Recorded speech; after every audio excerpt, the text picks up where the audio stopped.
I was looking back at some quotes of yours going to the playoffs last year about Guenztel, who had been in a slump going into the postseason, and how he needed to be stronger on pucks, get to the dirty areas more often, and be at the right place when the defenseman had the points, had the puck at the points. Were those the major things that you saw him address going into that postseason, and have those attributes carried through this year when he's been so good?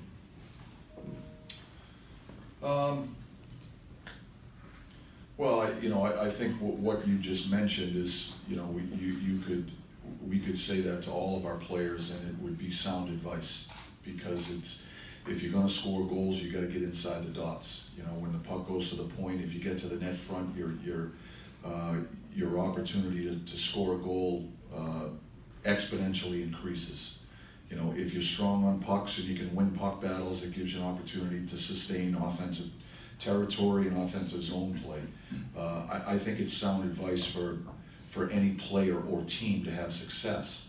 I think Jake exemplifies those attributes, and that's why he's had success all year long for us. I think instinctively he has that element. He has those elements in his overall game. For a guy that's undersized, that isn't overly big, he plays with a lot of courage. He goes to the net fronts. He's willing to take a cross check or a face wash to get a stick on the puck or bang in a rebound. So he scores goals different ways. He's stiff on the puck in the battle areas. He's really good down below the goal line and playing in the high traffic zones. I think that's one of the reasons why he's had such great chemistry with Sid, because both of those guys excel in those areas of the rink. So he's done a terrific job of that consistently all season long for us. It's rewarding to see that advice heeded, like to see it pay off like that. Well, it's rewarding to watch him excel, and he deserves the credit. He's put the time in to give himself the chance to be successful, and we've talked at length about it this year about why we think he's had consistency. A lot of it starts off the ice with just how he goes about his business every day. Being a really good player is a daily endeavor. You've got to control everything you can to have success. Your diet, your rest, your hydration habits, all of those things, your fitness level off the ice and on the ice, and then the habits that are obvious that are on the ice. So Jake has done a terrific job at that this year, and he's just a really good player. Mike, since you've been here, your success in the playoffs has been tied a lot to special teams. I'm sure that is common throughout the league as well. Why have you guys been so successful in special teams, and why do you think they're so important in the playoffs and just for you guys? Well, special teams potentially has the opportunity to be a difference in a game, and I think our power play has been very good for us. Our penalty kill has been good at times, and looking in the past, it's our penalty kill has been timely for us. I think they're critical opportunities on both sides of the special teams that help teams win games. And so, I think we have a good power play because we have really good players, and those guys take ownership for the power play, and when they're locked in, they're as good a power player as there is in the league. And so, our penalty kill, we try to do our best to prepare them as best we can and give them the strategies to have success, but it boils down to commitment and attention to detail. And when those guys do it, they're very good as well. So we're going to have to rely on them again moving forward if we're going to have success. Wes? Mike, after the game on Saturday, Gino talked a bit about how he was somewhat unsatisfied with his regular season. Is he just one of those guys that you're never really concerned about at this time of the year because he has that ability to flip the switch? And have you seen signs of that ever since he's come back from his injury? Well, he has such high expectations of himself, and we obviously have high expectations of him also. And and I do think that Gino's game is growing and getting better and moving in the right direction. It was unfortunate when he got hurt because we thought his game was trending really well right before he got hurt. But to have a couple of games under his belt, I think is going to help him moving forward. I know he's excited about the opportunity that we have in front of us, and he has a chance to be a big part of it. And so, he's an elite player. He potentially could be a difference maker, and and I think he's gonna have a terrific playoffs for us. What can you say about the status of Dumoulin and Aston Reese and the combinations that you used today? Are you trying things out, or have you and the coaching staff already sat down and decided that those are kind of the things that you like? The status on the players is that they participated in a full capacity today. Their status is day to day, and we'll take each day as it comes and make decisions accordingly. As far as line combinations, we have game plans going into each day to see what kind of combinations we want to put together. We have options at our disposal, and we'll make decisions on a daily basis. Three more, Rob? Mike, the Islanders, they gave up a lot of goals this year. I don't know, do they not give up a lot of quality chances? And does a team that has had success like you guys have, creating a lot off the rush, can that work in a short series against a team that sort of plays defensively like them? Well, they're a very good defensive team. They defend in numbers. They have numbers back a lot. I think they're the number one team in the league in the least amount of odd man rushes against, given up in the regular season. They stay above the puck a lot. They have a certain discipline with their game and it's part of, I think, the identity that they've created for themselves.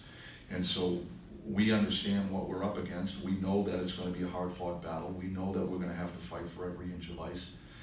We're going to have an element of patience associated with our game. We're going to have to make sure that we take care of the puck and that we don't give them freebies by becoming a high-risk team or trying to make plays that aren't there in certain areas of the rink. And I think the blue lines are critical areas of the rink that we've got to pay special attention to, that we make good decisions in those areas of the rink. And I think, I believe our team has the ability to create offense different ways. And, we're every bit as good a team on a cycle game as we are off the rush. And we just have to make sure that we take what the game gives us and have that patience associated with our own puck possession. We're going to have to defend hard when we don't have the puck because they've got some guys that can score as well. I lied, four more. Guy? Like, it's been 4 months since you played them. Your roster's changed a ton. What's different about them? Are they pretty much the same as they were in November or December? I don't think there's a whole lot different. They're playing the game the same way. Their strategies are the same. Their identity is the same. They're a real good team, and this is going to be a big challenge for us. I know our guys are excited about the opportunity. Our focus right now is on our own game and trying to continue to work on the habits associated with our own team game that we think gives our team the best chance to win, regardless of who our opponent is. Will? Mike, when the players are returning from injury and they're not in your top group, what are the challenges in trying to find opportunities for them versus not wanting to mess with maybe what's worked in their absence?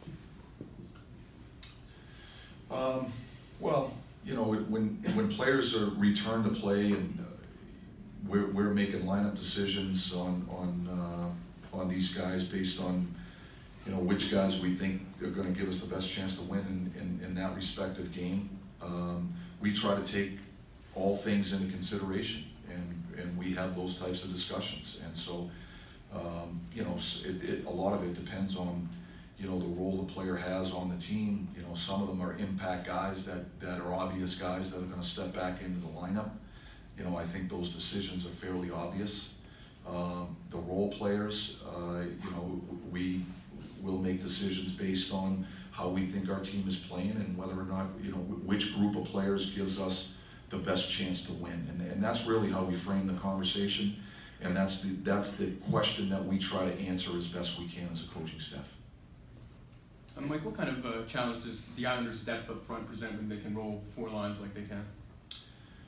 Well, I'm pretty sure every team in the league that's still that's in the playoffs right now can roll 4 lines, and that's why they made the playoffs. And the Islanders are no different. They have a team that has a lot of balance, and so, but we believe we have balance as well. And so, I'm sure Trotsy's going to look for certain matchups as we are, and but I think when you look at their team and how they're built, and you look at our team and how we're built, it's not always about matchups. It's about execution.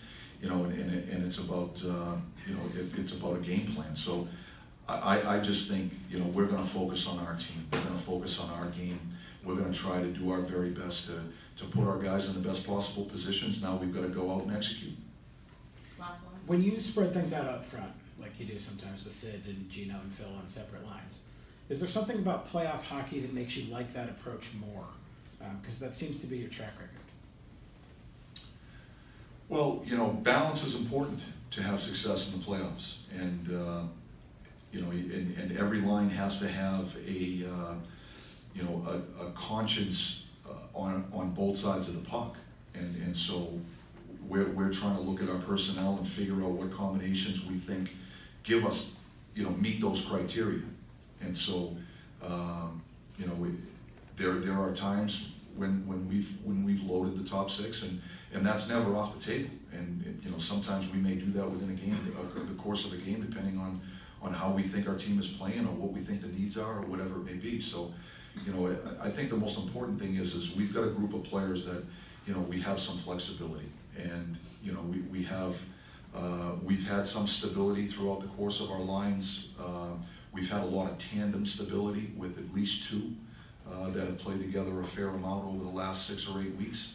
And now we'll move certain people around based on how we think guys are playing or the team is going, that we think gives our team the best chance, you know, to win. And so, you know, we've got to be able to accomplish two things. We've got to have some balance, we've got to be hard to play against. And because that's the recipe for success, I think, in playoff hockey.